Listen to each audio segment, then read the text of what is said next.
तुम्हारी वजह से मेरे बेटे ने आया सूफे का खुसूसी हिस्सा भी देख लिया। इंशाल्लाह हम साथ और भी घूमेंगे।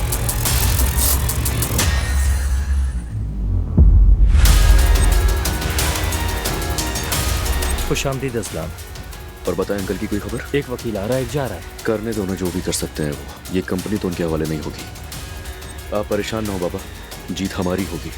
मेरे बाद कंपनी की सारी जिम्मेदारी तुम्हारे कांधों पर होगी, क्योंकि वाहिद तुम ही इसके अहल हो। खुशामदीद। शुक्रिया बेटी। मैंने उरुज को अभी जाना, लेकिन इसकी खूबी यह है कि ये अपनी गलतियों को कबूल कर लेती है। आपको नुकसान नहीं होने दूंगा। ऐसा करते हैं कि आपकी तसल्ली के लिए हम आपस में एक एग्रीमेंट भी कर लेते हैं। आइंदा मेरी बेटी को कभी दुख मत देना। हमेशा अपनी बीवी और अपने आने वाले बच्चे की देखभाल करना।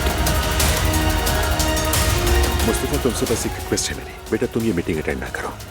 चूंकि मेजॉरिटी शेयर्स मेरे पास हैं, इसलिए मैं इन्वेस्टमेंट बढ़ाने जा रहा हूँ। तुम जितना भी इन्वेस्ट करोगे, हम भी अपने शेयर्स के मुताबिक उतना इन्वेस्ट करेंगे।